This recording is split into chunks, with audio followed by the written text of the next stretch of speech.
మా ముందున్న సమయాన్ని దీవించండి. ఈ దినం రాలేకపోయిన నీ బిడ్డలను జ్ఞాపకం చేసుకోండి. ప్రతి ఆటంకమును దూరపరచండి. దేవానికి వందనాలు, స్తోత్రములు. నీవే ఆశ్చర్యకరుడవు, బలవంతుడవు, గొప్ప దేవుడవు, ఉన్నవాడవు, అనువాడవు. నాయనా నీకు స్తోత్రములు, వందనాలు చెల్లిస్తున్నాం. ఈ సమయంలో నీ లేఖనములను ప్రభా మేము ధ్యానిస్తూ ఉండగా మీ కృప దయచేయండి. మీ సన్నిధిని మా మధ్యలో ఉంచండి. మీ మాట చేత మమ్మల్ని దర్శించండి. దేవానికి వందనాలు, స్తోత్రములు చెల్లిస్తున్నాం. మీ మాట మేము పడిన గుంటలో నుంచి మమ్మల్ని లేవనెత్తుతుంది, బాగు చేస్తుంది. ప్రభా నీకు స్తోత్రములు. మా అంతరంగాలను, హృదయాలను శోధించే మీ లేఖనం వైపు మేము తిరుగుతూ ఉంటుండగా మీ ధర్మశాస్త్రములు ఆశ్చర్యకరమైన సంగతులు చూచినట్లుగా మా మనోనేత్రములు తెరిచి జ్ఞానము, ప్రత్యక్షత కలిగిన మనస్సు మాకు అనుగ్రహించుమని ప్రభువైన యేసుక్రీస్తు నామమున స్తుతించి ప్రార్థిస్తున్నాం తండ్రి. ఆమేన్, ఆమేన్. దేవునికి స్తోత్రం. ఈ సమయంలో దేవుని లేఖన భాగంలో నుంచి కొన్ని మాటలు మనము చూద్దాము. జెఫన్యా గ్రంథము 3వ అధ్యాయము. జెఫన్యా గ్రంథం 3వ అధ్యాయము 3వ వచనం, 2వ అధ్యాయము 3వ వచనం చదువుదాం. జెఫన్యా గ్రంథం 2వ అధ్యాయము 3వ వచనం చదువుదాము. దేశంలో సాత్వికులై ఆయన న్యాయవిధుల అనుసరించు సమస్త దీనులారా యెహోవాను వెదకుడి. సమస్త దీనులారా యెహోవాను వెతకుడి. మీరు వెదకి వినయమ గలవారై నీతిని అనుసరించిన ఎడల ఒకవేళ ఆయన ఉగ్రత దినమున మీరు దాచబడుదురు. సో కాబట్టి దీనులారా మీరు నీతిని, న్యాయమును అనుసరించి నడుచుకొనుడి. దేవుని ఉగ్రత దినము ఒకరోజు ఉంది. ఆ ఉగ్రత దినమున మీరు దాచబడతారు అనే మాట మనం ఇక్కడ చూస్తూ ఉంటున్నాం. సో కాబట్టి ఇక్కడ దీనులు అనే మాట మనం చూస్తున్నాం. దీనత్వము, సాత్వికము. దీనత్వము అనే మాట, మరి దీనులను దేవుడు దాచిపెడతాడు అనే మాట మనం చూస్తూ ఉంటున్నాం. హీబ్రూలో మనము అనావా అనేటువంటి పదము వాడబడింది ఇక్కడ. ఈ అనావా అంటే దీనత్వము, సాత్వికులు, సౌమ్యులు అనే మాట కూడా మనం అక్కడ చూస్తూ ఉంటున్నాం. సమర్పణ కలిగి, విధేయత కలిగి, ఆజ్ఞ ప్రకారము చేసేవారు, సహకరించే వారిని దీనులని పిలవడం జరుగుతూ ఉంటుంది. సో కాబట్టి ఈ దీనత్వము ఎలా, దీనత్వం వలన వచ్చే ఆశీర్వాదం ఏంటి, దీవెన ఏంటి?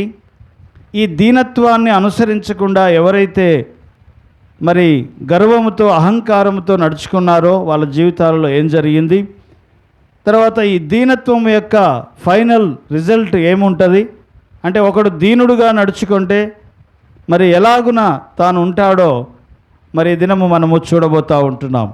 సో కాబట్టి మోషే యొక్క ఆజ్ఞ ఏంటి అంటే, ప్రతి వాడు కూడా నీతిగా, న్యాయముగా, దీనత్వము కలిగి నడుచుకోవాలని చెప్పి మోషే ఆజ్ఞ ఇచ్చాడు ధర్మశాస్త్రములో.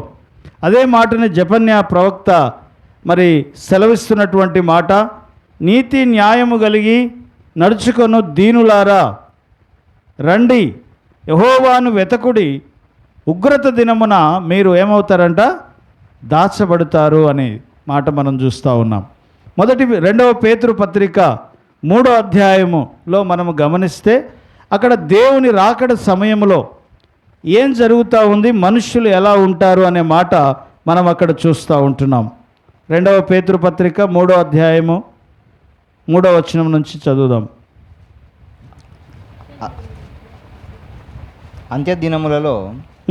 అంత్యదినములలో అపహాసకులు అపహసించుచు వచ్చి తమ స్వకీయ దురాశల చొప్పున నడుచుకొనుచు ఆయన రాకడను గూర్చిన వాగ్దానం ఏమాయను, పితరులు నిద్రించినది మొదలుకొని సమస్తమును సృష్టి ఆరంభమున ఉన్నట్టే నిలిచి ఉన్నదే అని చెప్పుదురని మొదట మీరు తెలుసుకొనవలెను.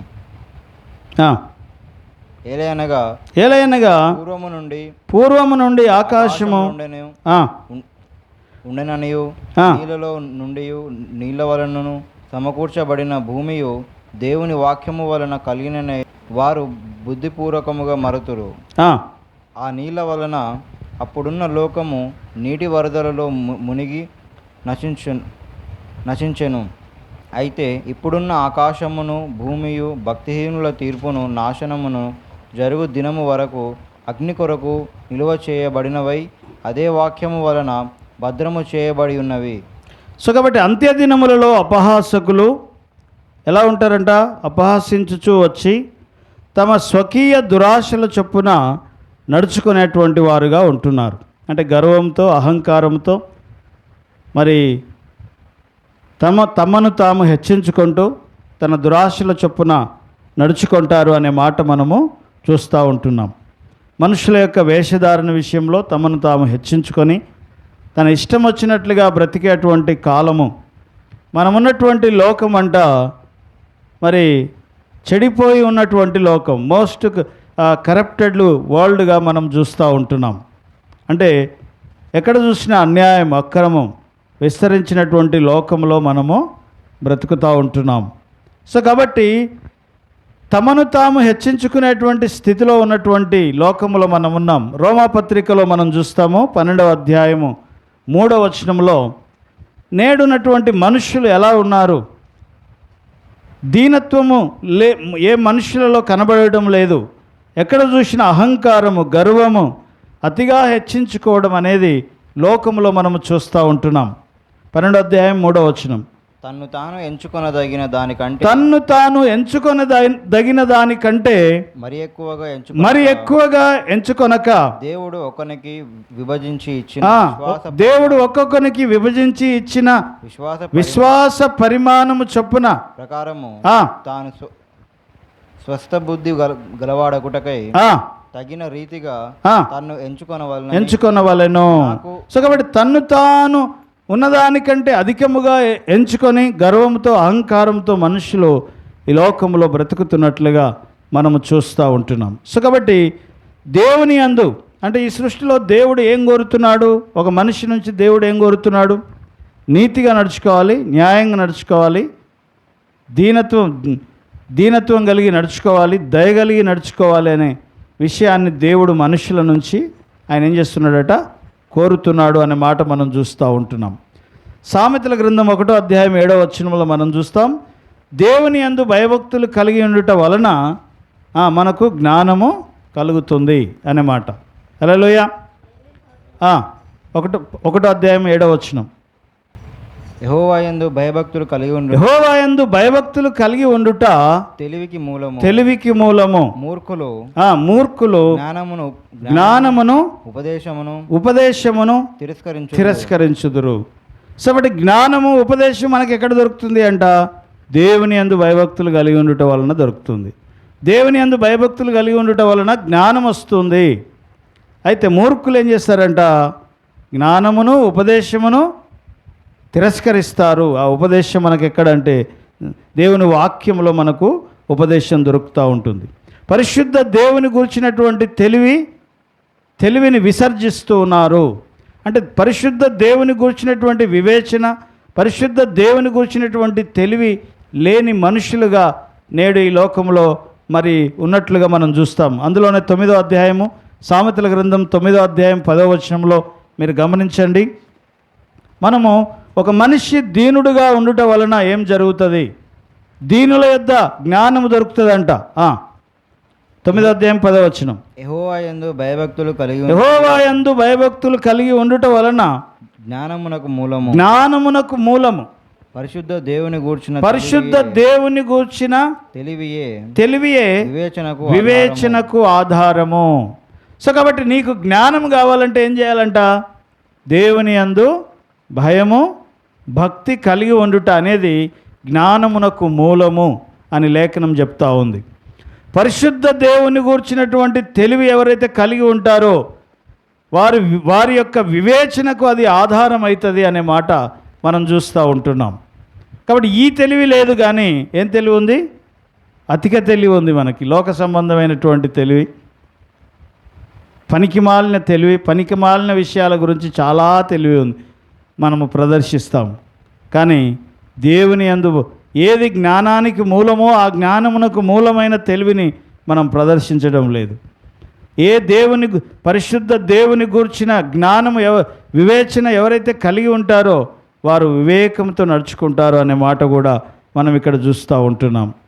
బైబిల్లో మనం చూస్తాము 10 మంది కన్యకలను గురించినటువంటి ఒక స్టోరీ మనం చూస్తాం. పెళ్లి కుమారుడు వస్తున్నాడు అన్నప్పుడు 10 మంది కన్యకలు దివిటీలు పట్టుకొని ఏం చేస్తున్నారట? ఎదురు చూస్తూ ఉన్నారు. ఆయన రాకడ కోసము ఎదురు చూస్తూ ఉన్నారు. రాత్రి అయింది, చీకటి అయింది. వాళ్ళ దగ్గర ఉన్నటువంటి ఏమంటారు అవి వెలిగించినారు. అయితే 5గురేమో సిద్ధపడినారట, 5గురేమో సిద్ధపడలేదు. సిద్ధపడలేదంటే రాత్రిపూట కదా, ఎప్పుడు వస్తాడో ఇంకా పెళ్లి కుమారుడు అని చెప్పి ఏం చేసినారట? అందరూ నిద్రపోయినారట.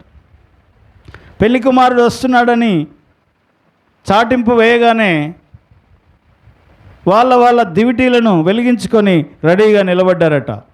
5గురికి దివిటీలు వెలుగుతున్నాయి, 5గురివేమో వెలగటం లేదు. ఎందుకు వెలగట్లేదు అంటే ఆ దివిటీలలో నూనె లేదు అట. అప్పుడు వెతుకుతున్నారట, మాకు నూనె కావాలి, కొంచెం నూనె ఇవ్వండి అంటే.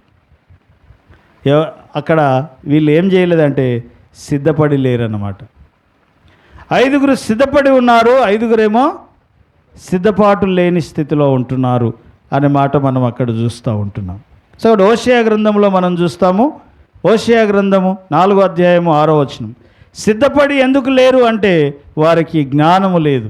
జ్ఞానం ఎందుకు లేదు అంటే వారు దేవుని యందు భయభక్తులు కలిగి లేరు. పరిశుద్ధ దేవుని గురించినటువంటి జ్ఞానం వారికి లేదు కాబట్టి వారి జీవితాల్లో ఏం లేదంట? సిద్ధపాటు లేదు. హోషేయ గ్రంథం 4వ అధ్యాయము 6వ వచనం. హోషేయ గ్రంథం 4వ అధ్యాయము 6వ వచనం. నా జనులు జ్ఞానము లేనివారై నశించుచున్నారు. నీవు జ్ఞానమును విసర్జించుచున్నారు గనుక నాకు యాజకుడవు కాకుండా నేను నిన్ను. సో కాబట్టి నా జనులు జ్ఞానము లేనివారై ఏమవుతున్నారట? నశిస్తున్నారు అంటాడు. జ్ఞానం ఎందుకు లేదు అంటే దేవుని యందు భయభక్తులు లేవు. ఎందుకంటే దేవుని యందు భయభక్తులు కలిగి ఉండుట జ్ఞానమునకు మూలము. పరిశుద్ధ దేవుని గూర్చినటువంటి తెలివి వివేచనకు ఆధారము.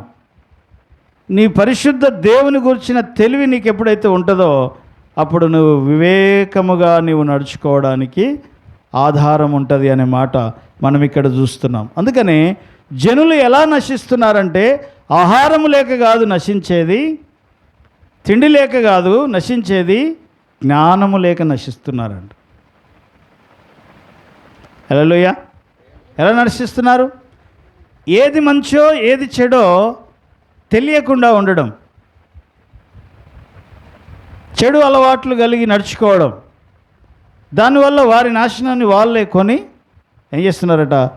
తెచ్చుకుంటున్నారు. అందుకని అంటున్నాడు, నా జనులు జ్ఞానము లేక ఏమవుతున్నారట?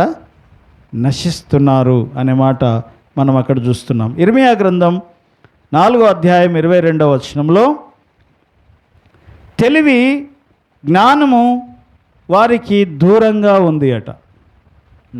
నా జనులు అవివేకులు వారు నన్ను ఎరుగరు. వారు మూడులైన పిల్లలు వారికి తెలివి లేదు. ఎందుకు ఏం లేదట? వారికి తెలివి లేదు. కీడు చేయుటకు వారికి తెలివియును, కీడు చేయడానికి తెలివియు గాని మేలు చేయుటకు వారికి తెలివి బుద్ధి చాలదు అట. హల్లెలూయా. ఏం తెలివి ఉందంట? కీడు చేయడానికి కావలసినంత తెలివి ఉంది, ఒకనికి అన్యాయం చేయడానికి కావలసినంత తెలివి ఉంది, ఒకరిని నాశనం చేయడానికి కావలసినంత తెలివి ఉంది. కానీ ఏం తెలివి లేదు? మేలు చేసే తెలివి లేదు. ఈ తెలివి లేదు. ఒకరికి సహాయం చేసే తెలివి లేదు. అందుకని అంటున్నాడు, నా జనులు జ్ఞానము లేక ఏమవుతున్నారట? నశిస్తున్నారు అంట. కాబట్టి లోకంలో మనం చాలామందిని చూస్తే మోసం చేయడానికి, అన్యాయం చేయడానికి, కుట్ర చేయడానికి తెలివి ప్రదర్శిస్తారు. కానీ మంచి చేయడానికి, మేలు చేయడానికి, నీతిగా నడుచుకోవడానికి తెలివిని ఈ తెలివి లేదంట. ఎందుకు లేదు అంటే యెహోవా యందు భయభక్తులు కలిగి ఉండుట జ్ఞానమునకు మూలం. కాబట్టి దేవుని యందు భయభక్తులు కలిగి ఉంటే నీవు జ్ఞానం ఉంటుంది నీ దగ్గర. మూర్ఖులకి మేలు చేసే తెలివి, మేలు చేసే జ్ఞానం ఉండదు అని చెప్పి దేవుని వాక్యములో మనము, ఎందుకు అంటే నిష్ప్రయోజనమైన వాటి మీద మనసు పెడతా ఉన్నారు. చదవండి, అదే ఇర్మియా గ్రంథం 2వ అధ్యాయం 8వ వచనం. అదే ఇర్మియా గ్రంథం 2వ అధ్యాయం 8వ వచనంలో మనం చూస్తాం. యెహోవా ఎక్కడ ఉన్నాడని యాజకులు అడుగరు, ఆ, ధర్మశాస్త్రోపదేశకులు నన్నెరుగరు. ఆ, ఏలికలను ఆ, నా మీద తిరుగుబాటు చేయుదురు. ఆ, ప్రవక్తలు బయలు పేరుట ప్రవచనములు చెప్పుదురు. ఆ. సో కాబట్టి నిష్ప్రయోజనములైన వాటిని అనుసరింతురు. నిష్ప్రయోజనమైన వాటిని వారు ఏం చేస్తున్నారట? అనుసరిస్తున్నారు. పనికి మాలిన వాటిని అనుసరిస్తున్నారు. పనికొచ్చే దాని మీద మనసు పెట్టరు. పనికొచ్చే దాని మీద మనం మనసు పెట్టాం. ఎంత చెప్పినా అది అర్థం కాదు. పనికిరాని వాటి మీద, నిష్ప్రయోజనమైన వాటి మీద మనసు ఉంటుంది. సో చాలాసార్లు మన జీవితాల్లో ఏది ఉపయోగకరమో, ఏది మేలైనదో, ఏది సత్యమైనదో, ఏది మాన్యమైనదో దాని మీద మనసు పెట్టాం. దాని మీద మనసు పెడితే నీకు జ్ఞానం వస్తుంది, తెలివి వస్తుంది, వివేచన వస్తుంది. నిష్ప్రయోజనమైన వాటి మీద, కీడు చేసే వాటి మీద, పనికి మాలిన వాటి మీద మన మనసు నిమగ్నమై పెడతామంట. అందుకని ఎందుకు నశిస్తున్నారు అంటే జ్ఞానము లేక నశిస్తున్నారు. ఎందుకు నశిస్తున్నారు అంటే ఏది ప్రయోజనకరమైనదో దాని మీద మనసు పెట్టడం లేదు. జ్ఞానం ఎక్కడుంటుంది? జ్ఞానం ఎక్కడుంటుందంట? చదవండి మీరు, అదే సామెతల గ్రంథం 11వ అధ్యాయం 2వ వచనం.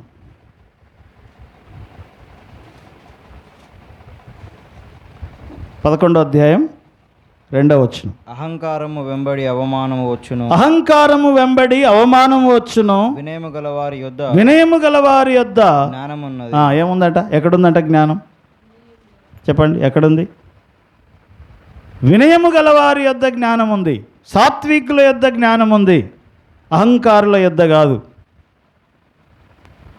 అహంకారము వలన అవమానం వస్తుంది, వినయము గలవారి యొద్ద జ్ఞానం ఉంది అంటున్నాడు. ఈ అనావా అనేటువంటి మాటని మనం గమనిస్తూ ఉంటున్నాం. అనావా అంటే దీనత్వము, సాత్వికము అనే మాట చూస్తూ ఉంటున్నాం. సో దీనులను దేవుడు ఏం చేస్తున్నాడు అంటే, ఉగ్రత దినమున దేవుడట దీనులను దాచిపెడతాడంట. ఆపద సమయంలో దేవుడు దీనులను కాపాడుతాడు. అయితే మూర్ఖులట జ్ఞానమును తిరస్కరిస్తున్నారు. మూర్ఖులు ఏం చేస్తున్నారంటే కీడు చేయడానికి తెలివి ప్రదర్శిస్తున్నారు, కానీ మేలు చేయడానికి తెలివిని లేదు. తెలివి ఎందుకు లేదు? తెలివి అంటే తెలివి ఎక్కడ ఉంటుందంటే దీనుల యొద్ద తెలివి, దీనుల యొద్ద జ్ఞానం ఉన్నది అని చెప్పి లేఖనం మనకు తెలియజేస్తూ ఉంటుంది. అదే రోమీలకు రాసిన పత్రిక 1వ అధ్యాయం 22వ వచనం. 1వ అధ్యాయం 22వ వచనం. వారి అవివేక హృదయము అంధకారమాయెను. తాము జ్ఞానులమని అంధకారం అంటే చీకటి అయిపోయింది. వారు జ్ఞానులమని చెప్పుకొనొచ్చు, తాము జ్ఞానులమని చెప్పుకొనొచ్చు బుద్ధిహీనులైరి. ఏమైనారట? మేము జ్ఞానులమని చెప్పుకొనొచ్చు, వారు బుద్ధిహీనులైరి. ఇంకా వారు అక్షయుడగు దేవుని మహిమను క్షయమగు మనుష్యుల యొక్క పక్షుల యొక్కయు చతుష్పాద జంతువుల యొక్కయు పురుగుల యొక్కయు మహిమా స్వరూపమును మార్చిరి. అంటే సత్యమును అసత్యముగా మార్చివేసినారు, నిష్ప్రయోజనమైన వాటి మీద మనస్సుంచినారు, అక్షయుడగు దేవుని మహిమను క్షయమగు వాటికి ఆపాదించినారు. వారి అవివేక హృదయం ఏమైందంట? అంధకారమైంది అనే మాట మనం చూస్తూ ఉన్నాం.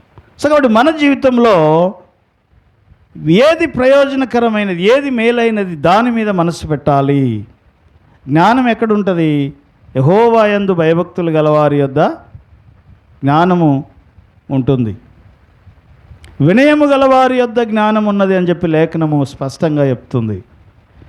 అహంకారులకు అవమానమే ఉన్నది అనే మాట కూడా మనం చూస్తూ ఉంటున్నాం. సో కాబట్టి ఈ అహంకారము, గర్వము, లేకపోతే అతిగా హెచ్చించుకోవడము అనేది మనము ఉదాహరణగా కొంతమందిని బైబిల్లో మనం చూస్తాం. ఉదాహరణకి ఉజ్జియా అనేటువంటి ఒక రాజు ఉన్నాడు. ఆయన చాలా ఆ రోజుల్లోనే మరి మిషనరీ ఆయుధాలను వాడినాడు. ఆయన ఇనుప పనిముట్లు కలిగినటువంటి ఆయుధాలను ఆయన వాడినాడు. లెక్కలేనంత మంది సైన్యం ఆయనకున్నది. చదవండి ఆ మాట. 2వ దినవృత్తాంతముల గ్రంథం 26వ అధ్యాయం 11వ వచనం. 2వ దినవృత్తాంతముల గ్రంథం 26వ అధ్యాయం 11వ వచనం. సో కాబట్టి దీనులకు దేవుడు తన కృపను చూపిస్తూ ఉంటాడు.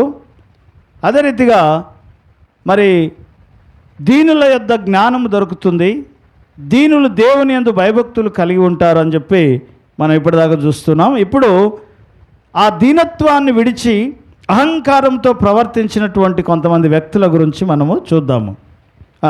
యుద్ధమునకు ఉజ్జియాకు సైన్యము కలిగి ఉండెను, అందులోని యుద్ధమునకు కావలసినంత సైన్యాన్ని ఆయన కలిగి ఉన్నాడు. అందులో యోధులు ఉన్నారు.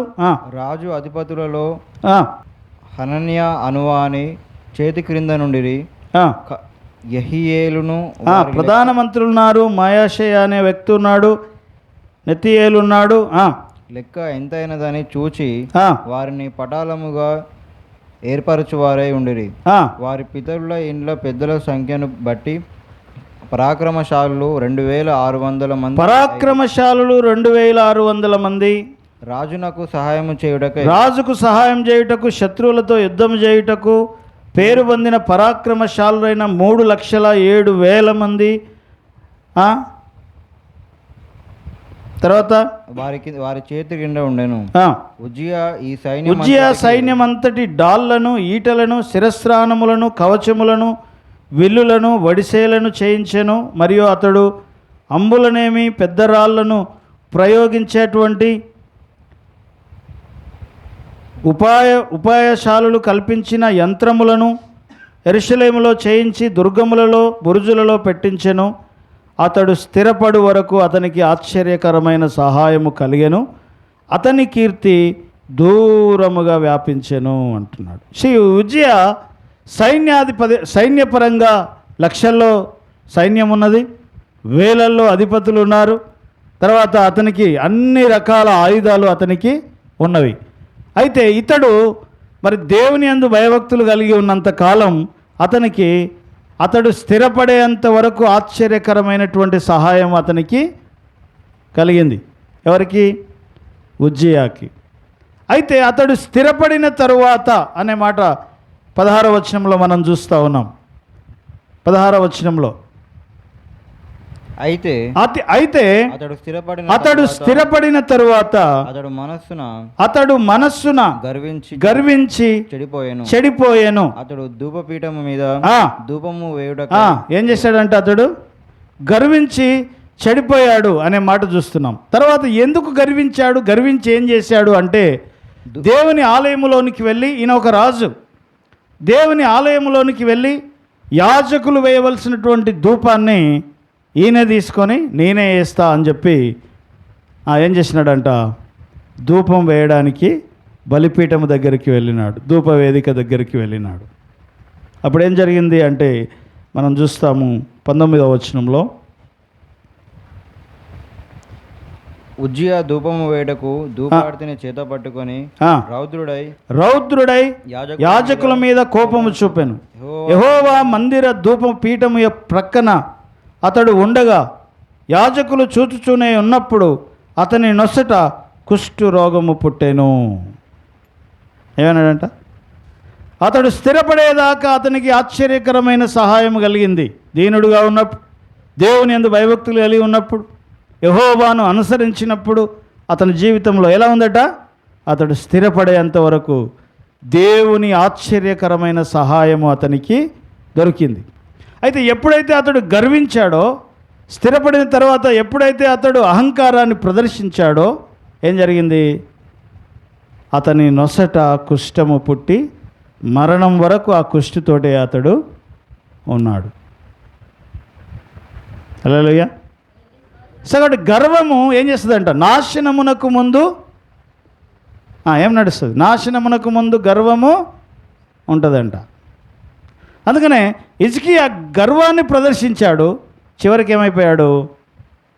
నాశనం అయిపోయాడు. గర్వమునకు ముందు నాశనం, నాశనమునకు ముందు గర్వం ఉంటుంది అనే మాట మనం ఇక్కడ చూస్తూ ఉన్నాం. అది ఉజ్జియా జీవితంలో మనకు కనబడుతూ ఉంటుంది. అదే రీతిగా 1 సమూయేలు గ్రంథం 1వ అధ్యాయము 9వ వచనం నుంచి మనం చదువుదాము. అక్కడ సౌలు రాజు మనకు కనబడుతూ ఉన్నాడు. 1 సమూయేలు గ్రంథం 13వ అధ్యాయం 9 నుంచి. దహన బలులను సమాధాన బలులను నా యుద్ధకు తీసుకొని రమ్మని చెప్పి దహన బలి అర్పించెను. అతడు దహన బలి అర్పించి చాలించిన వెంటనే సమూయేలు వచ్చెను.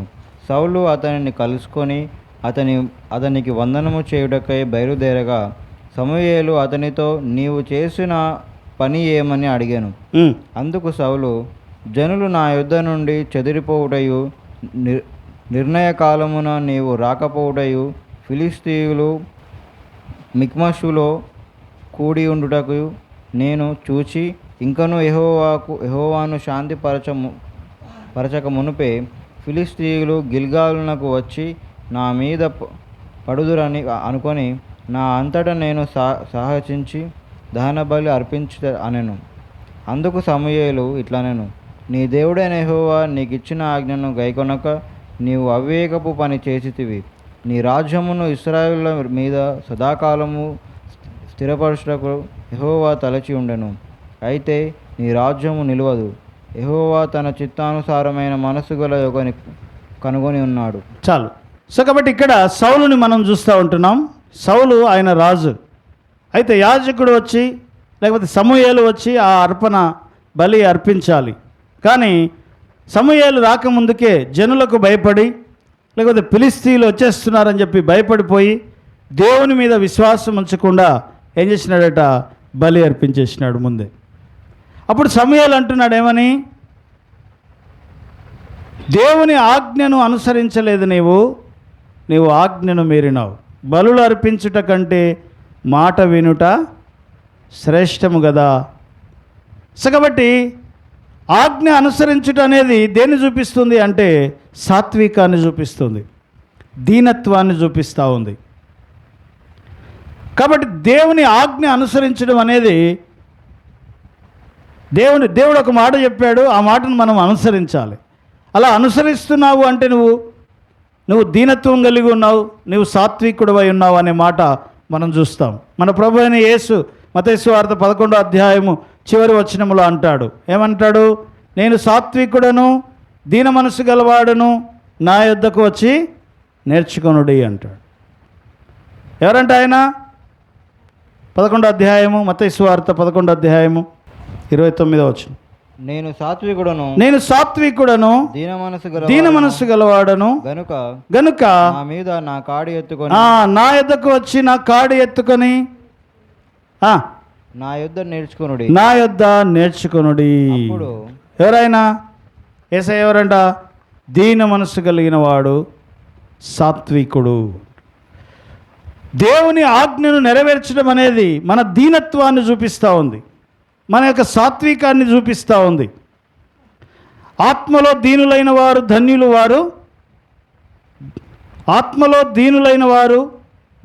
వారు భూలోకమును స్వతంత్రించుకొందురు అంటాడు.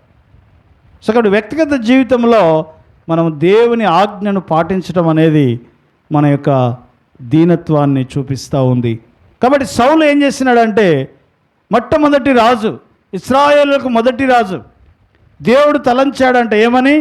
ఈ సౌలు రాజు, ఇతని తర్వాత ఇతని సంతానం, అతని తర్వాత అతని సంతానంలో ఎవడో ఒకడు ఎప్పుడు సింహాసనం మీద ఉండాలని దేవుడు తలంచినాడు.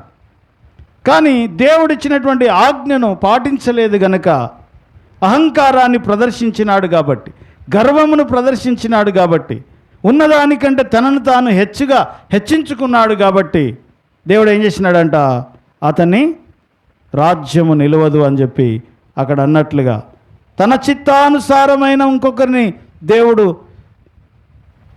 ఏర్పరచుకున్నాడు అనే మాట చూస్తాం. సౌలును తొలగించాడు. సమూయేలు అంటున్నాడు, నీ రాజ్యమును శాశ్వత కాలం ఉంచాలనుకున్నాడు, కానీ నీవు అహంకారాన్ని ప్రదర్శించావు, గర్వమును ప్రదర్శించావు, ఉన్నదానికంటే అధికముగా నిన్ను నీవు హెచ్చించుకున్నావు కాబట్టి, ఆజ్ఞ పాటించలేదు కాబట్టి నీ రాజ్యమును దేవుడు తొలగిస్తున్నాడు అని చెప్పి సౌలుతో మాట్లాడినట్లుగా మనం చూస్తూ ఉంటున్నాం. సో కాబట్టి దీనత్వము, అనావా అంటే దీనత్వము అనే మాట. ఈ దీనత్వంలో మనం చూస్తున్నది ఏంటి అంటే, ఉజ్జియా ఎలా తన యొక్క గర్వాన్ని, తాను స్థిరపడిన తరువాత, అన్నీ వచ్చిన తర్వాత ఏమొచ్చిందంటే అతనికి గర్వం వచ్చింది. అతని గర్వము అతని నాశనానికి కారణమయ్యింది. అహంకారం గర్వమునకు ముందు, నాశనమునకు ముందు గర్వం ఉన్నట్లుగా ఉజ్జియా జీవితంలో ఏముందంట, గర్వమును ప్రదర్శించినట్లుగా మనం చూస్తాం. సౌలు దేవుడిచ్చిన ఆజ్ఞను మీరి, ఆయన ఆజ్ఞను పాటించక, బలులు అర్పించుట కంటే మాట వినుట శ్రేష్టమనే ఆ మాటను మీరినాడు కాబట్టి తనను తాను హెచ్చించుకున్నాడు. దేవునికి భయపడకుండా మనుష్యులకి, శత్రువులకి భయపడినాడు. తన పొజిషన్ని తాను కోల్పోయినట్లుగా మనం అక్కడ చూస్తూ ఉన్నాం. దానియేలు గ్రంథం 5వ అధ్యాయం 18వ వచనంలో మనకు అక్కడ ఇంకొక వ్యక్తి కనబడతాడు. ఆయన పేరు నెబుకద్నెజర్ రాజు. మహావైభవాన్ని అనుభవించినటువంటి నెబుకద్నెజర్ రాజు, బబులోను దేశపు అధిపతి. దానియేలు గ్రంథం 5వ అధ్యాయం 18వ వచనం. దానియేలు గ్రంథం 5వ అధ్యాయం 18వ వచనం. రాజా చిత్తగించుము, మహోన్నతుడగు దేవుడు మహదర్శను అను రాజ్యమును, ప్రభావమును, ఘనతను నీ తండ్రియగు నెబుకద్నెజరునకు నిచ్చెను. దేవుడు అతనికి మహర్దశ ఇచ్చినందున తానెవరిని చంపగోరెనో వారిని చంపాను. ఎలాంటి మహర్దశ ఆ రాజుకి ఇచ్చాడంట? తాను ఎవరిని చంపాలనుకుంటే వారిని చంపే దశ ఇచ్చాడు. ఎవరినైనా రక్షించాలనుకుంటే వారిని రక్షించెను. ఎవరిని హెచ్చించాలనుకుంటే వారిని హెచ్చించే అధికారం దేవుడు అతనికి ఇచ్చాడు. ఎవరినైనా పడవేయాలనుకుంటే ఆ పడవేసే అధికారము నెబుకద్నెజర్ రాజుకి దేవుడిచ్చాడు. అంటే అలాంటి దశ ఇచ్చాడంట. ఇక నీ ఇష్టం, ఎలాంటి పొజిషన్లో దేవుడు అతన్ని హెచ్చించాడంటే, నీ ఎవరిని హెచ్చించాలనుకుంటే ఆయన హెచ్చించు, ఎవరిని పడగొట్టాలనుకుంటే, ఎవరిని బ్రతికించాలనుకుంటే బ్రతికించు, ఎవరిని చంపాలనుకుంటే, అలాంటి అధికారం, అలాంటి పొజిషన్ దేవుడు ఆ రాజుకి ఇచ్చాడు. చదువు. కాబట్టి సకల రాష్ట్రములను, జనులను, ఆయా భాషలు మాట్లాడువారును అతనికి భయపడుచు అతనికి ఎదుట వణుకుచు నుండిరి. అయితే అతడు మనస్సున అతిశయించి బలాత్కారము చేయుటకు అతని హృదయము కఠినము చేసుకొనెను. దేవుడు అతని ప్రభుత్వము అతని యుద్ధ నుండి ఏం చేసినాడంట? అతన్ని హెచ్చించుకున్నాడు. మళ్ళీ చదవమాట 21వ వచనం.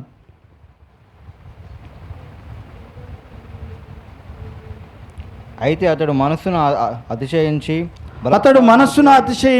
బలాత్కారము చేయుటకు అతని హృదయము కఠినము చేసుకొనగా దేవుడు అతని ప్రభుత్వమును అతని యుద్ధ నుంచి తీసివేసెను. హల్లెలూయా. అతనికి ఇచ్చినటువంటి ఆ ఘనతను దేవుడు ఏం చేసినాడంట? తొలగించినాడు. దేవుడు నీకు పొజిషన్ ఇచ్చాడు, నీకు ఉద్యోగం ఇచ్చాడు, నీకు పని ఇచ్చాడు, నీకు ఒక స్థితి ఇచ్చాడు. నీవు ఉన్న స్థితిలో నువ్వేం చేయకూడదంట? అతిశయపడకూడదు. మనం ఒకనికి చంపే అధికారం ఇచ్చాడు, పడగొట్టే అధికారం ఇచ్చాడు, హెచ్చించే అధికారం ఇచ్చాడు. ఇక నువ్వు ఏదంటే అది, ఆ పొజిషన్లో దేవుడు ఆ నెబుకద్నెజర్ రాజుని పెట్టాడు. అయితే ఏం చేశాడు ఆయన? మనస్సున అతిశయించాడంట. తర్వాత తనకిచ్చిన పొజిషన్ని దుర్వినియోగపరిచాడు. ఇంకో మాటలో చెప్పాలంటే ఉపయోగపరచలేదు కానీ ఏం చేశాడంట? దుర్వినియోగపరిచాడు. కాబట్టి దేవుడు అతని యొద్ద నుంచి అతని రాజ్యమును తీసి అతనికి చదవండి ఇంకా కొంచెం కిందికి. అప్పుడు అతడు మానవుల యుద్ధ నుండి తరమబడి, మానవుల యొద్ద నుండి తరమబడి అంటే మనుషుల్లో నుంచి అతడు తరమబడ్డాడంట. పశువుల వంటి మనసు గలవాడే, పశువుల వంటి మనసు గలవాడైనాడు. ఎవరు? నెబుకద్నెజర్ రాజు. ఎవరైతే మనసును అతిశయించాడో, గర్వించాడో, అన్యాయం చేయడానికి తన మనసును చేశాడో, కఠినపరుచుకున్నాడో, ఇప్పుడు దేవుడు అతన్ని ఏం చేశాడంటే మనుషుల మధ్యలో నుంచి తరిమేసినాడు.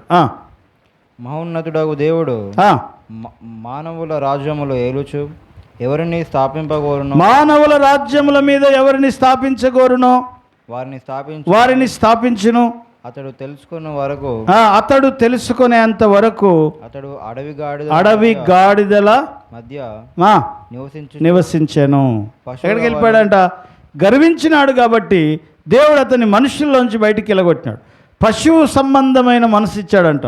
అడవి గాడిదల మధ్య అతడు నివసించాడంట. దేవుడు ఎవరికి పొజిషన్ ఇస్తే ఆ పొజిషన్ వస్తుంది, దేవుడు ఎవరిని పొజిషన్ తీసేస్తే ఆ పొజిషన్ పోతుంది అని వాడికి అర్థమయ్యేంత వరకు అలాగ బతికాడంట. ఎలా బతికాడంట? పశువులాగా బతికాడు. ఎవరైనా? మహారాజు నెబుకద్నెజర్ రాజు. గర్వం అనేది ఏం చేస్తుందంటే మనకు నాశనాన్ని తీసుకొని వస్తుంది అంట. మరొక మాట చదవండి. సామెతల గ్రంథం 16వ అధ్యాయం 8వ వచనం. 16వ అధ్యాయం 18వ వచనం. సామెతల గ్రంథం 16:18. నాశనమునకు ముందు గర్వము ఉన్నది, పడిపోవుటకు ముందు అహంకారమైన మనసు, పడిపోవుటకు ముందు అహంకారమైన మనసు ఉన్నది అంటాడు. సో దీనత్వానికి వ్యతిరేక పదం ఏంటి అంటే అహంకారము, గర్వము. అహంకారము, గర్వము అనేవి ఏం చేస్తాయి అంటే నాశనానికి తీసుకెళ్తాయి, తర్వాత మనల్ని పడగొడతాయి అంట. వినయము గలవారి యొద్ద జ్ఞానం ఉంది. ఇంకా ఏమంటాడంటే అందులోనే 18వ అధ్యాయం 12వ వచనం. సామెతలు 18:12. ఘనతకు ముందు వినయముండును. 18:12. ఆపత్తు రాకమునుపు నరుని హృదయము అతిశయపడును. ఘనతకు ముందు వినయముండును. హల్లెలూయా, హల్లెలూయా. సో కాబట్టి ఘనతకు ముందు ఏముంటుందంట? నీ ఘనత రావాలంటే నువ్వు వినయంగా నడుచుకోవాలి నీ జీవితంలో, అప్పుడే ఘనత పొందుతావు అనే మాట మనం ఇక్కడ చూస్తూ ఉంటున్నాం. సో కాబట్టి ఉగ్రత దినమున నీవు దాచబడాలి. అందుకని దీనులను పిలుస్తూ ఉన్నాడు. దీనులారా యెహోవాను వెతుకుడి, నీతి న్యాయములను దీనత్వమును అనుసరించుడి. ఉగ్రత దినమున, యెహోవా దినమున, ఆయన రాకడ సమయంలో దీనులు దాచబడతారు అనే మాట మనం ఇక్కడ చూస్తూ ఉంటున్నాం. కాబట్టి మనం దాచబడాలి. గర్వమును ప్రదర్శించొద్దు. నీకు ఇచ్చిన పొజిషన్ని నీవు దుర్వినియోగం చేయొద్దు. నువ్వు ఏ స్థితిలో ఉన్నావో ఆ స్థితిలో వినయం కలిగి దేవుని ఎదుట మనము నిలిచినప్పుడు దేవుడు మనల్ని ఆపద సమయంలో ఆయన దాచిపెడతాడు. దీనుల యొద్ద జ్ఞానం ఉంటుంది అనే మాట. అయితే దీనత్వముగా నడుచుకున్న వారి జీవితాలలో ఫైనల్ రిజల్ట్ ఎలా ఉంటుంది? గర్వంగా నడుచుకుంటే ఫైనల్ రిజల్ట్ ఎలా ఉంది? నాశనము, పడిపోవడము, లాస్ట్కి పశువులాగా వాళ్ళ జీవితాలు మారిపోయినట్లుగా. ఒక ఆజ్ఞను, దేవుడిచ్చిన ఆజ్ఞను నడుచుకొనకుండా ఉన్నటువంటి సౌలు రాజ్యము, శాశ్వతంగా ఉండాల్సిన రాజ్యము సౌలుతోటే అది ఖతమైపోయింది. ఉజ్జియా స్థిరపడి చాలా చక్కగా సమస్త వైభవముతో తులతూగాల్సినటువంటి ఉజ్జియా ఏమైపోయాడంటే కుష్ఠరోగం వచ్చి నశించిపోయాడు. కారణం ఏంటి అంటే గర్వమును ప్రదర్శించాడు. కాబట్టి నెబుకద్నెజర్ రాజు, సమస్త వైభవముతో ఉన్నటువంటి రాజు, ఆయన పశు మనస్సు కలిగిన వాడై అడవి గాడిదల మధ్య నివసిస్తూ ఎండకు ఎండుతూ వానకు నానుతూ మంచుకు తడుస్తూ ఎప్పటి వరకు ఉన్నాడంట? మానవుల రాజ్యముల మీద దేవుడే నిలబెడతాడు, దేవుడే పడగొడతాడు అని చెప్పి అది అర్థమయ్యేంత వరకు ఉన్నాడంట. అలాగున్న బ్రతికాడంట. హల్లెలూయా, హల్లెలూయా. సో కాబట్టి దేవునికి సమస్త ఆధిపత్యం ఉంది అని నీకు అర్థం కావాలి. ఫస్ట్ ఒక రాజు నిలబెట్టాలన్నా, ఒక రాజును పడగొట్టాలన్నా దాని వెనక దేవుని హస్తం ఉంటుంది అనే విషయము మనం అర్థం చేసుకోవాలి. అయితే గర్వంగా నడుచుకుంటే వారు నాశనం అయిపోయారు. కుష్టుతో పోయాడు ఉజ్జియా, లేదా శాశ్వతంగా ఉండాల్సిన సౌలు రాజు, సౌలుతోటి అది అంతమైపోయింది. సమస్త వైభవంతో తొలతూగాల్సిన బబులోను రాజు నెబుకద్నెజరు ఏమైపోయాడు? పశువులాగా మారిపోయాడు. గర్వము మనల్ని ఏం చేస్తుంది అంటే నాశనానికి నడిపిస్తుంది. అయితే దీనత్వం కలిగి నడుచుకుంటే ఏమైనా లాభం ఉందాయా? మరి దీనులు ఎలా ప్రవర్తిస్తారు? దీనుల యొద్ద జ్ఞానం ఉంటుంది. దీనులను యెహోవా దాచిపెడతాడు, కాపాడుతాడు ఆపద సమయంలో. దీనులు భూమిని స్వతంత్రించుకుంటారు. యేసయ్య అంటాడు, ఆత్మ విషయమై దీనులైన వారు ధన్యులు, వారు భూలోకమును స్వతంత్రించుకొందురు అంటాడు. అయితే దీనత్వము కలిగి నడుచుకుంటే ఫైనల్ రిజల్ట్ ఎలా ఉంటుంది అంటే, వారు ఎలా ప్రవర్తిస్తారు దీనులు అంటే, మనం మోషేను చూస్తాము. భూమి మీద ఉన్న మనుషులందరిలో ఆయన సాత్వికుడు. ఈ సాత్వికుడు ఓ సమయం వచ్చినప్పుడు ఇశ్రాయేలులందరి యొక్క రక్షణ కోసం దేవుడు వారందరిని నాశనం చేయాలని సిద్ధపడినప్పుడు వారందరిని రక్షించడం కోసం మోషే ఏం చేశాడు? దేవుని దగ్గరికి, దేవునికి మనుషులకి మధ్యలో అడ్డం నిలబడి అన్నాడట దేవునితోటి, దేవా, నీవు వీళ్ళని క్షమించకపోతే నీ గ్రంథంలో నుంచి నా పేరు తుడిచివేయి. మనుషులందరిలో సాత్వికుడైనటువంటి మోషే ఇశ్రాయేలీల పక్షముగా అవసరమైతే తన రక్షణను కోల్పోవడానికి సిద్ధపడుతున్నాడు. సాత్వికులు ఏం చేస్తారంటే ఇతరుల కోసం తన ప్రాణాలను త్యాగం చేయడానికి కూడా సిద్ధపడతారంట. మోషే మనుషులందరిలో, భూమి మీద ఉన్న మనుషులందరిలో ఆయన సాత్వికుడు. అయితే జీవగ్రంథములో రాయబడిన తన పేరును అవసరమైతే తుడిచేయి, ఇశ్రాయేలు ప్రజలను నీవు రక్షించకపోతే అని చెప్పి తెగించినాడంట దేవుని ఎదుట. తర్వాత అపొస్తలుడైన పౌలును చూస్తాం మనం. నా స్వజనులైన ఇశ్రాయేలు ప్రజల కోసం, చదవండి ఆ మాట, రోమీలకు రాసిన పత్రిక 9వ అధ్యాయం 3వ వచనం. పౌలు ఏమంటున్నాడో చూస్తాం. రోమీలకు రాసిన పత్రిక 9వ అధ్యాయం 3వ వచనం. పరిశుద్ధాత్మ యందు నా మనస్సాక్షి నాతో కూడా సాక్ష్యమిచ్చుచున్నది, సాధ్యమైన ఎడల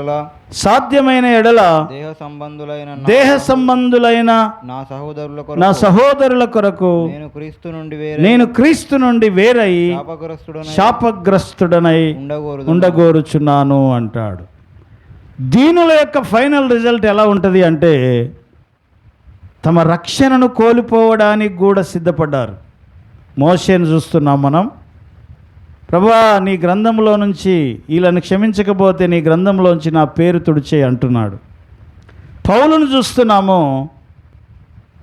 దేహ సంబంధులైన నా సహోదరుల కోసము అవసరమైతే క్రీస్తు నుండి వేరై శాపగ్రస్తుడనై ఉండగోరుచున్నాను అంటాడు.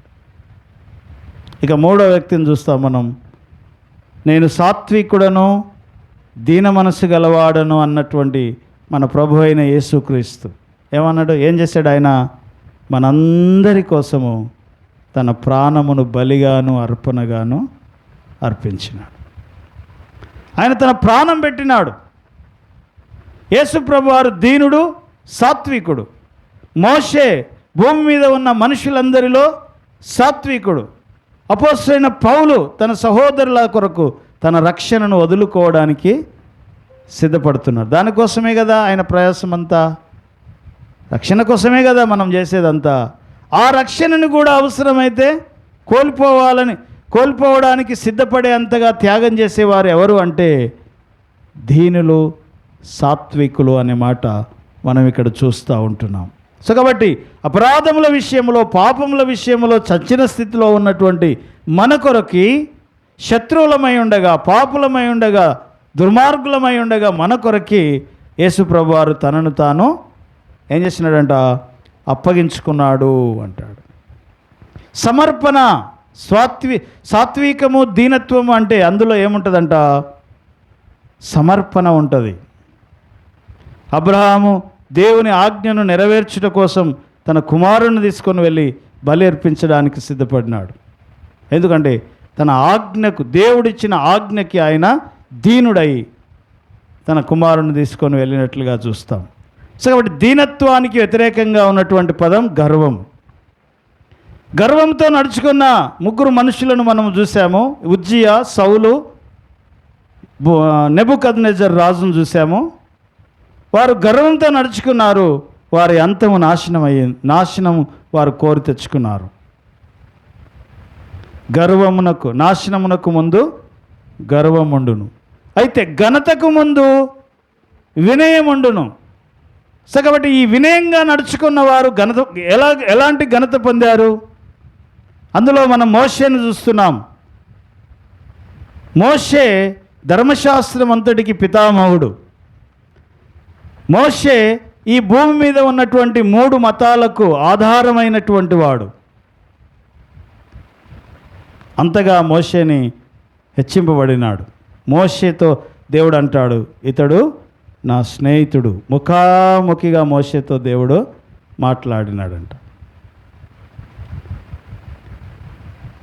పౌలు సంఘ చరిత్రలో పౌలుకున్నటువంటి ఆ ఘనత ఇంకెవరికి లేదు. అసలు పౌలు లేకపోతే బైబిల్లో సగం పుస్తకాలు లేవు. పత్రికలన్నీ ఆయన ద్వారా రాయబడినవే. హల్లెలూయ. వినయముగా నడుచుకుంటే ఏముందంట? ఘనత ఉంది. యేసు ప్రభువారు, ఇక యేసు ప్రభువారి గురించి మనం చూస్తే ఆయన ఎంతగా హెచ్చింపబడ్డాడు, ఎంతగా ఘనపరచబడ్డాడు అంటే పేరు పొందిన అన్ని నామముల కంటే పైనామముగా, ఈ భూమి మీద ఉన్న అధికారము కంటే, శక్తి కంటే, ప్రభుత్వము కంటే, ఇహ సంబంధముగా కనుక పర సంబంధంగా కూడా ఆయన అత్యున్నతమైన సింహాసనం వరకు ఆయన హెచ్చింపబడ్డాడు. ఈ నామమున తప్ప మరి ఏ నామమున రక్షణ అన్నంతగా ఆయన నామం హెచ్చింపబడింది. కారణం ఏంది? ఆయన సాత్వికుడు, దీన మనస్సు కలిగిన వాడు, మనందరి కొరకు తన ప్రాణమును అర్పించినటువంటి వాడు.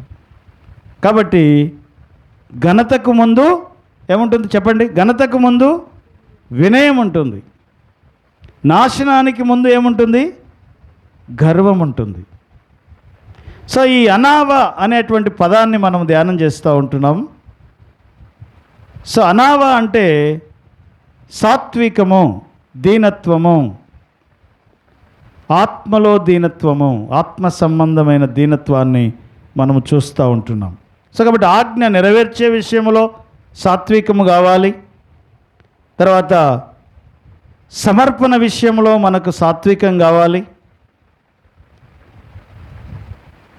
దేవుని ఎదుట మనము నిలిచినప్పుడు మనము సాత్వికులముగా ఆయన సన్నిధిలో నిలబడాలి. ఇప్పుడు చదవండి జెఫన్యా గ్రంథం 2వ అధ్యాయం 3వ వచనం. జెఫన్యా గ్రంథం 2వ అధ్యాయం 3వ వచనం. దేశములో సాత్వికులై ఆయన న్యాయ విధులను అనుసరించుచు సమస్త జీనులారా దేశములో సాత్వికులై ఆయన న్యాయ విధులను అనుసరించుచున్న సమస్త దీనులారా యెహోవాను వెదకుడి, యెహోవాను వెతకుడి, మీరు వెదకి వెతకి వినయము గలవారై వినయము గలవారై నీతిని అనుసరించిన ఎడల ఒకవేళ ఆయన ఉగ్రత దినమందు మీరు దాచబడుదురు. సో కాబట్టి నీతిని న్యాయమును అనుసరించి నడుచుకొను దీనులారా అనే మాట మనం చూస్తూ ఉంటున్నాం. సో కనుక మనం శత్రువులమై ఉండగా, పాపులమై ఉండగా, దేవుడు మన కొరకు, మన ప్రభు అయిన యేసు సాత్వికుడు, దీన మనస్సు కలిగిన వాడు, మనందరి రక్షణ కొరకు తన ప్రాణమును అర్పించినాడు. ఇశ్రాయేలీయుల రక్షణ కొరకి పౌలు క్రీస్తు నుండి వేరై ఉండగోరుదును అంటున్నాడు. ఇశ్రాయేళ్ల రక్షణ కొరకి మోషే దేవుని జీవగ్రంథంలో నుంచి తన పేరు తుడిచివేయబడడానికి ఇష్టపడుతూ ఉన్నాడు. సో కాబట్టి దీనులు ఎందుకు కారణం ఏంది అంటే దీనుల యొద్ద జ్ఞానం ఉంటుంది అనే మాట మనం చూస్తున్నాం. కళ్ళు మూసుకుందాం, ప్రార్థన చేద్దాం. మనం ఎక్కడెక్కడ గర్వంగా ప్రదర్శించాం, ఎక్కడెక్కడ మనల్ని మనం ఉన్నదానికంటే అధికంగా హెచ్చించుకున్నాం. ఇక్కడ 3 వ్యక్తులను మనం చూస్తూ ఉన్నాం. గర్వాన్ని ప్రదర్శించిన 3 వ్యక్తులు, లేదా దీన మనస్సును ప్రదర్శించిన 3 వ్యక్తులను చూస్తూ ఉన్నాం. గర్వముగా నడుచుకున్న వారు చివరికి నాశనం అయిపోయారు. అయితే సాత్వికముతో, వినయముతో, దీన మనస్సుతో నడుచుకున్న వారు ఘనతకెక్కారు, ఘనపరచబడినారు. సో కాబట్టి నీ జీవితంలో నువ్వు ఎలా ఉన్నావు? ఈ అనావా అనే పదాన్ని మనము ధ్యానం చేస్తూ ఉన్నాం. నీ జీవితంలో నువ్వు సాత్వికముతో ఉన్నావా? దీన మనస్సు కలిగి ఉన్నావా? దేవుని ఆజ్ఞలు నెరవేర్చే విషయంలో దీన మనస్సు ఉందా? డెడికేటెడ్గా సమర్పణ కలిగి ఉండే విషయంలో నీవు దీన మనస్సు కలిగి ఉన్నావా? మనల్ని మనం పరీక్షించుకుందాం, ప్రార్థన చేద్దాం. కృపగల మా తండ్రి, నీకు వందనాలు, స్తుతులు, స్తోత్రములు చెల్లిస్తున్నాం. ఈ మధ్యాహ్నకాల సమయంలో ఈ అనావా అనే పదాన్ని మేము ధ్యానించడానికి నీవు కృపనిచ్చినందుకు వందనాలు. గర్వమును అనుసరించినటువంటి ఉజ్జియా, సౌలు, నెబుకద్నెజర్ రాజులను మేము చూస్తున్నాం. వారి అంతము నాశనమైనది.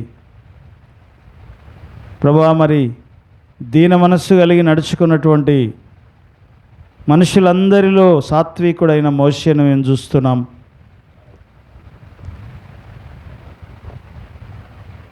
ధర్మశాస్త్రములో పండితుడైనటువంటి పౌలును మేము చూస్తున్నాం. నీ అద్వితీయ ఏకైక కుమారుడైనటువంటి యేసు ప్రభువారిని నేను సాత్వికుడను, దీన మనసు గలవాడను అని సెలవిచ్చి వీరు ఏ రీతిగా గణపరచబడినారో,